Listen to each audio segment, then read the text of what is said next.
Brooks, Brooks, come here.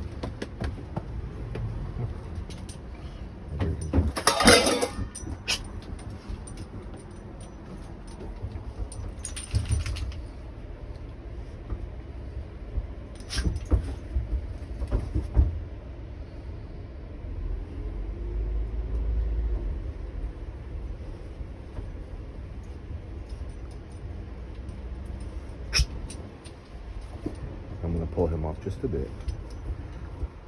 There needs to be a certain amount of pressure because this guy's going to climb. But, see right there, a little too much. That's why I'm slowing Brooks down a little bit.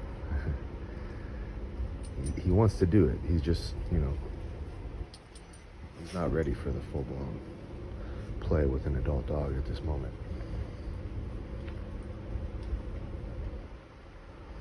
But see, I don't want that tail staying up too much because I don't want to build him too much. So it's this fine line of letting them intimidate him enough that it's a healthy level so that he respects adults and he doesn't just climb and start to take over. That's what he's going to be programmed to do because he's a strong-minded dog. But at the same time, I don't want them to put so much pressure that he's yelping constantly. So. But having more dogs in here also adds a pressure. But yeah, it's basically what I said. Yeah.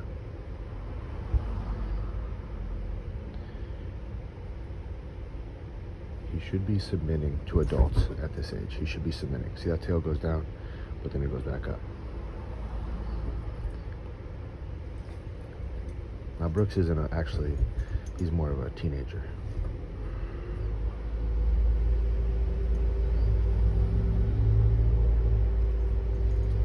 We're gonna have some adults in here.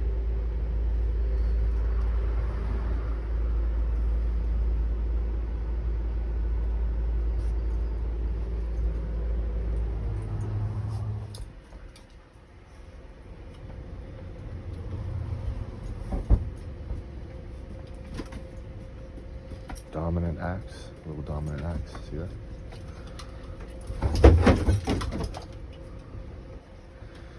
Yeah, he's ready at a young age. He's ready.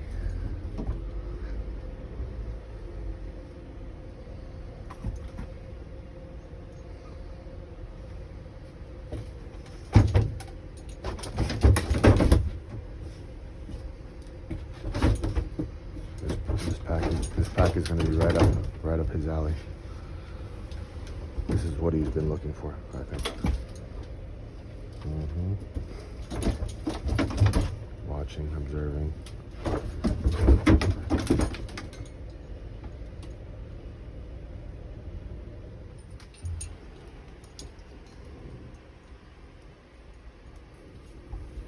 Tail goes down, tail goes down. Okay, this is good. I want him showing some submission to the adults.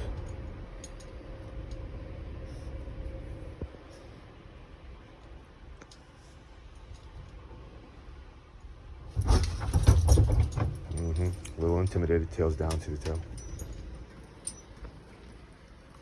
It's good to be a little intimidated by adults at his age because it gets the hierarchy kind of set up for him to respect. If he respects no one, that's a bit of a problem, especially starting at a young age. It's like a kid who has no respect for any adult. That's going to be a problem, so. Yeah, keep going.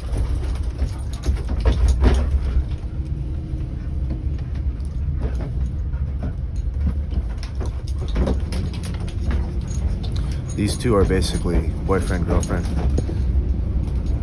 Well, not necessarily exclusive, but they're definitely playing partners, and so they enjoy this. This isn't something I need to stop at this moment, male and female. So if this were two males or two females, it would be likely getting a bit more competitive quickly, at which point I would step in earlier. Right now, this is fine. He's watching. He decided to jump in the arena.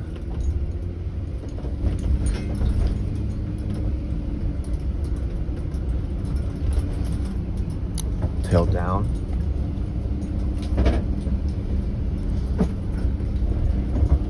working on his skills. Yeah, he's gonna sit out maybe go back a little bit.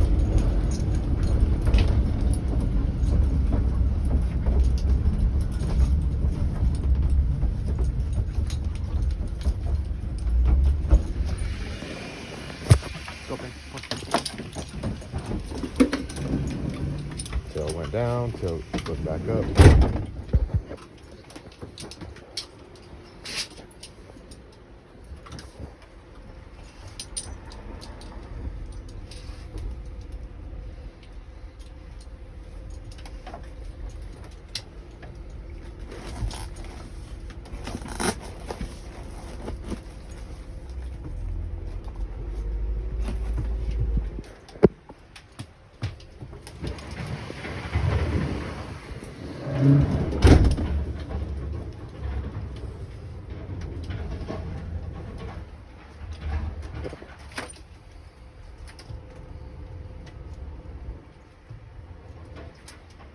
Lucy has not met Indy right here, but she is going to have met, I think, everyone else.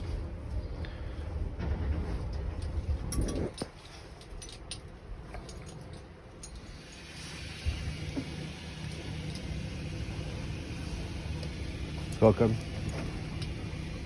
The most dominant male he's going to meet today. Come, move. Let's go. Let's go. Let's go. Move.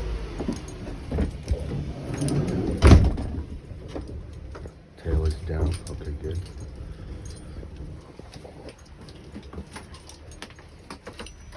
Tail's back up.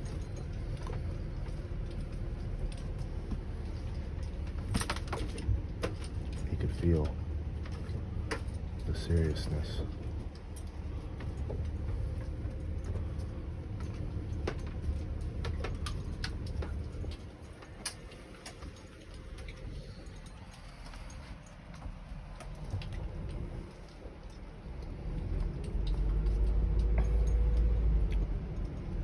Indy's tail is going down. That's interesting.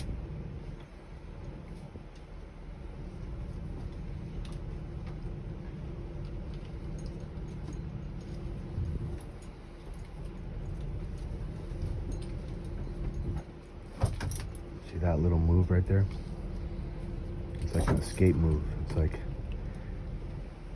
an unwillingness to submit. See, submitting would be he lets them smell.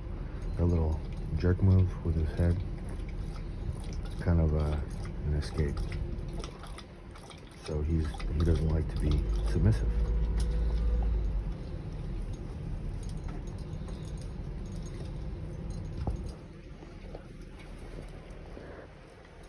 He has no respect for me yet. I haven't done anything dominant to intimidate him yet. Everyone else has felt that at some point, which gets you respect and changes things.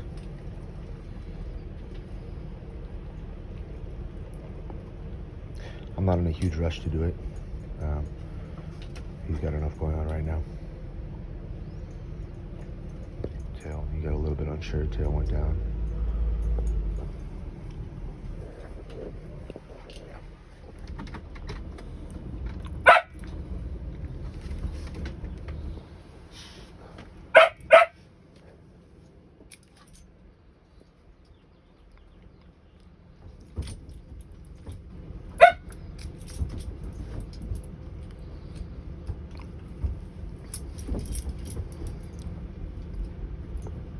See how everyone stops and looks at me?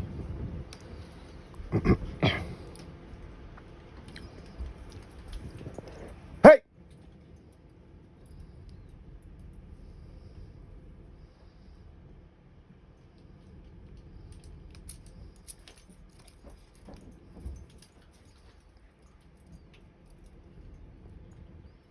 Everyone else's tail's down. See him though?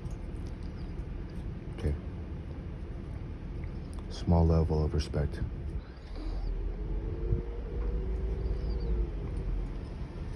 Just a small thing. But you add those things up.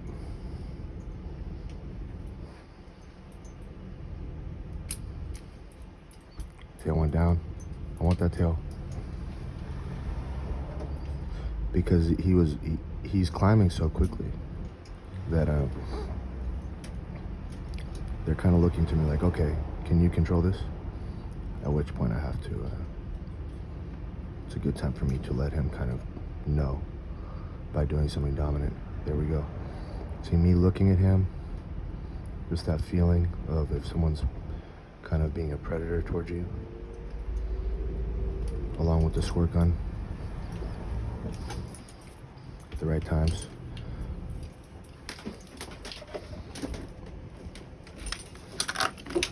He's trying to escape the situation.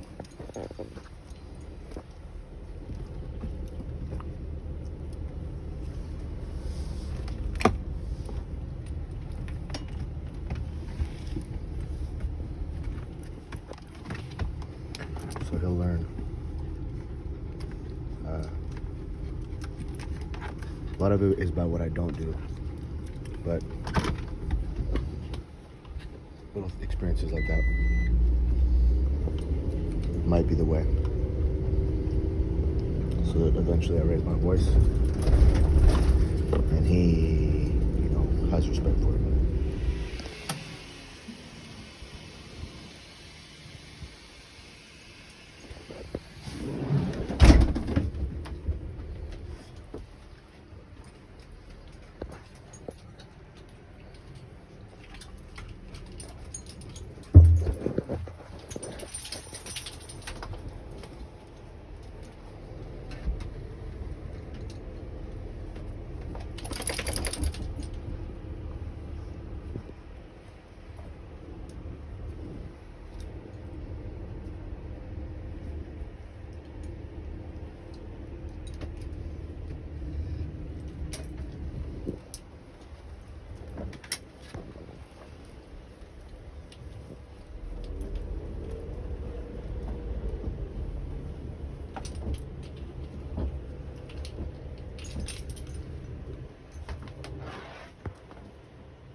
Penny is a big fan of Ralph.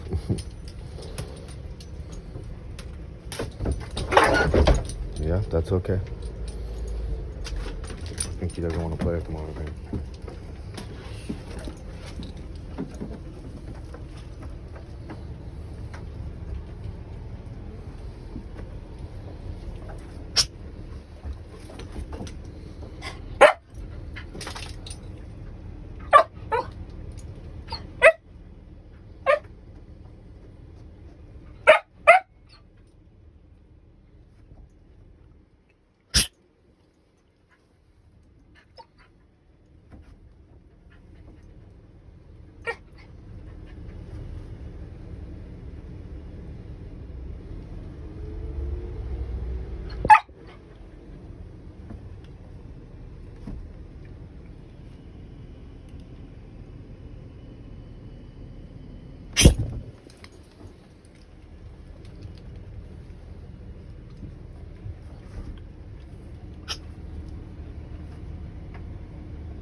So I've done some verbal stuff with him where I got upset at him when I kind of set a boundary and he crossed it. And if you startle them, you have to do it at the right time.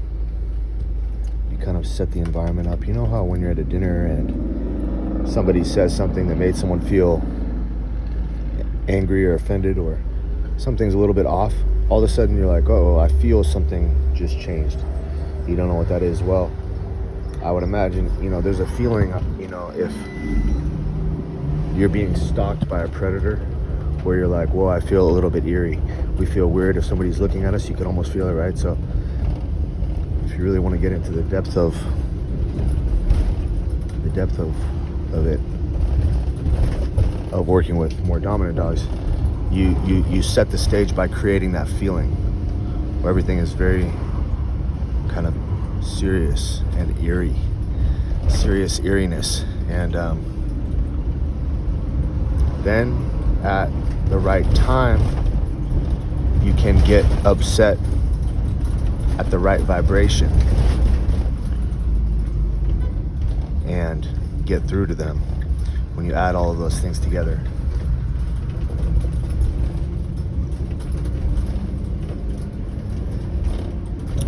It's kind of like trying to think of like a TV show that does that, but let's say a reality TV show, you know, they bring the contestants up and there's a winner. What do they do first? They're like very quiet, right? It's like, or you know, it's like, you did not make the cut. And because they set the stage to have it be so meaningful, it's like it really feels good or it really hurts, you know. It's like, wow, I made it, or they didn't make it. Whereas if they were just talking like, oh, by the way, you didn't make it, there's no build up to it and it's less impactful. So something along those lines of, first things get serious. Dominant dogs always stay in that state. They always make you feel in that state. First things are serious before the discipline comes. It's like, haha, you're joking, and then boom, you're not joking anymore. Things are serious. Or maybe you're never joking, but you start to get calm, then the atmosphere starts to change. And then when they slip up, you could catch them in the right tonality at the right time, at the right intensity, and that can get you to respect without touching them, anything other than that. But that's what I've done with him. Looks like it's gotten me some respect actually, so that's great. And he's gonna be a dominant guy, so this is good.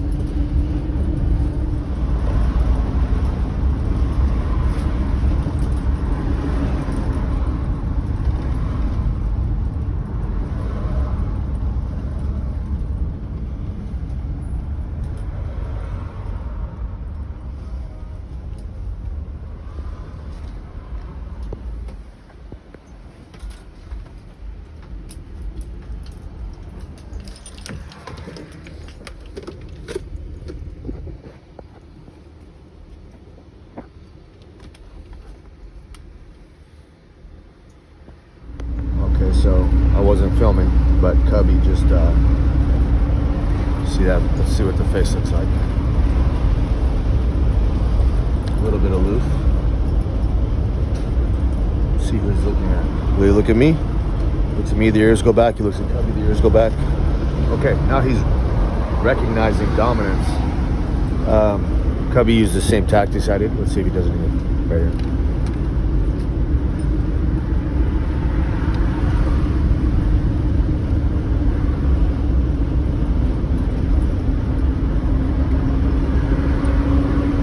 Dominant dogs are not going to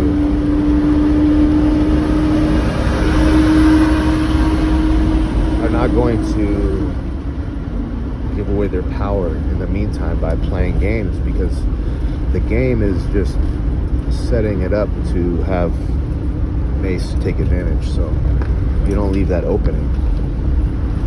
Cubby recognizes, hey, if I give him an opening, if I give him an inch, he's going to take a mile.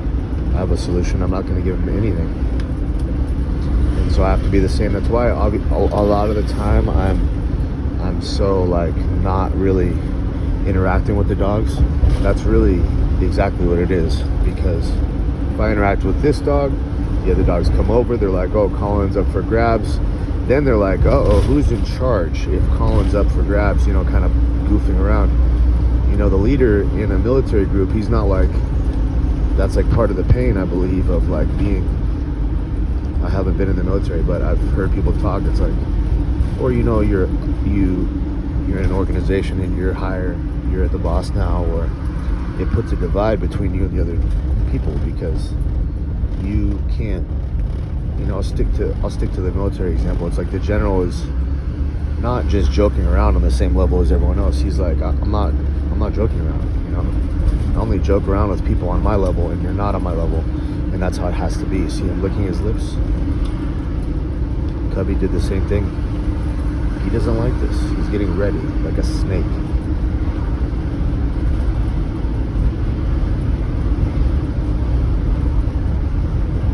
And I used the same tactics that Cubby used which are he's done nothing this whole time, no interaction at all. It's like kind of like he understands. Cubby's like, I know I'm dominant over this dog, but I'm only gonna let him know that when he's crossed my boundary. So it's not like he has to prove anything. It's just like I'm going to let him know what the situation already is when he crosses my boundary. And I did the same thing. I went in the back. I didn't want Mase to move closer to me. He did, so I startled him right then, and then just kept that energy on him like it could happen again. And he just, you feel that, you know. And so it's very subtle, but a lot of this I learned from Brandon Fouché, who's down in South Central at Western and 70th or so, I think. But I just picked this up from watching him. He didn't explain it, but I saw. That's putting words to what I saw him doing right here.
Some things to slow him down, so it's okay.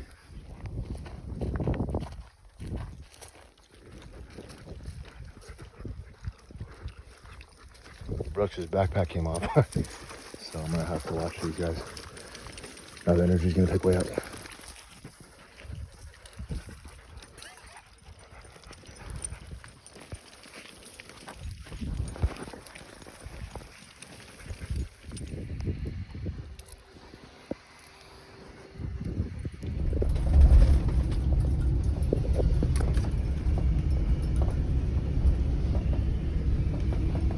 Long, nice hike.